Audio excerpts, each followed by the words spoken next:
Halo sahabat liputan6.com, video headline kembali hadir di edisi 22 November 2022 bersama saya Teddy Trisetyo Berti, yang kali ini akan membahas soal UMP 2023 naik maksimal 10%. Akankah Pemda tunduk pada aturan ini? Simak penjelasan berikut.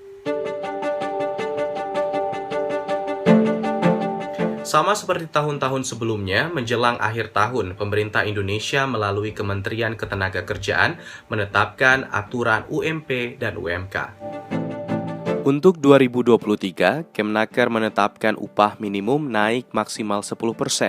Artinya, kenaikan UMP 2023 maupun UMK tahun depan tidak boleh lebih dari 10% dari upah minimum yang berlaku pada tahun ini. Hal tersebut dituangkan dalam Peraturan Menaker Nomor 18 Tahun 2022 tentang penetapan upah minimum tahun 2023. Aturan ini ditetapkan 16 November 2022 dan diundangkan pada 17 November 2022.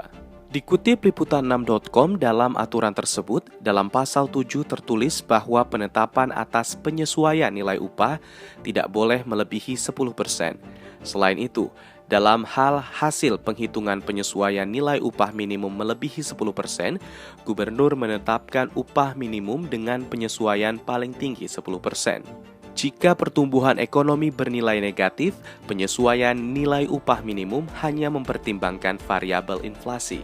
Dalam Permenaker Nomor 18 Tahun 2023 juga ditulis upah minimum provinsi 2023 ditetapkan oleh Gubernur dan paling lambat diumumkan pada 28 November 2022. Gubernur juga dapat menetapkan upah minimum kabupaten atau kota di tahun 2023 dan diumumkan paling lambat 7 Desember 2022.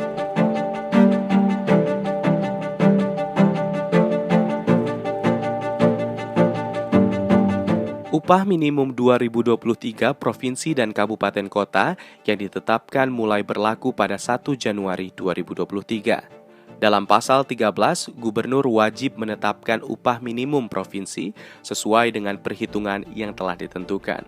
Menteri Ketenagakerjaan Ida Fauzia berharap seluruh kepala daerah menetapkan UMP 2023 sesuai dengan aturan yang telah dirilis. Dengan penyesuaian formula penetapan diharapkan dapat menjaga daya beli masyarakat. Ida menjelaskan, aspirasi yang berkembang ditemukan bahwa penetapan upah minimum melalui formulasi dalam Peraturan Pemerintah Nomor 36 Tahun 2021 tentang pengupahan belum dapat mengakomodasi kondisi sosial ekonomi masyarakat saat ini.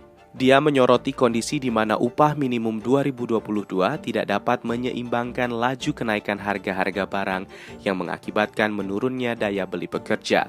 Hal itu dikhawatirkan dapat terjadi juga pada tahun 2023. Dia menjelaskan bahwa saat ini kondisi sosial ekonomi masyarakat akibat dampak pandemi COVID-19 belum sepenuhnya pulih, diikuti dengan ketidakpastian ekonomi global yang berimplikasi menekan laju pemulihan ekonomi nasional.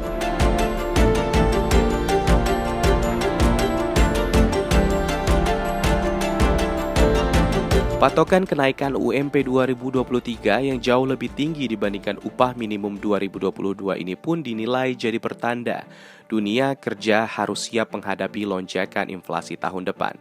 Hal tersebut diungkapkan pengamat ketenagakerjaan dari Universitas Gadjah Mada, Tajudin Nur Effendi.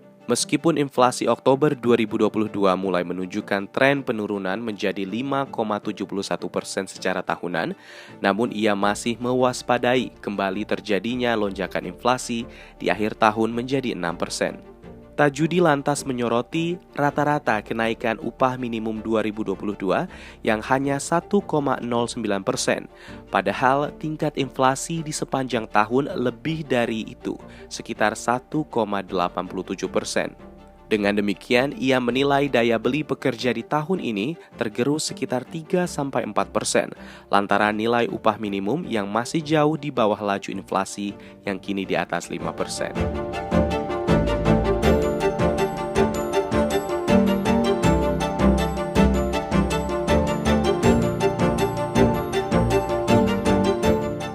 Kenaikan UMP 2023 sebesar 10% rupanya tidak membuat buruh dan pengusaha puas. Ketua Bidang Ketenagakerjaan Asosiasi Pengusaha Indonesia, Anton J. Supit, menilai pemerintah tidak banyak mempertimbangkan pengusaha atau pemberi pekerja dalam putusan kenaikan upah minimum atau UMP 2023 maksimal 10%. Anton mengeluhkan pemerintah cenderung lebih melihat dunia usaha dari kacamata sempit dalam menetapkan aturan upah minimum 2023, yakni pada sektor-sektor yang sedang meraup keuntungan besar seperti sawit, batu bara, dan nikel.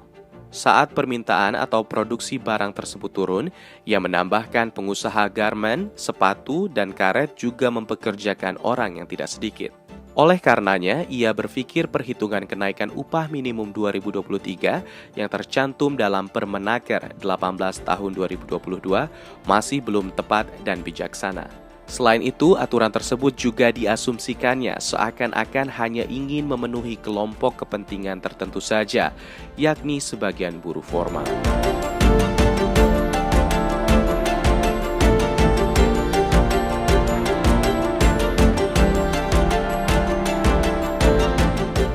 Demikian video headline hari ini, saya Teddy Trisutyo Berti undur diri dan sampai jumpa.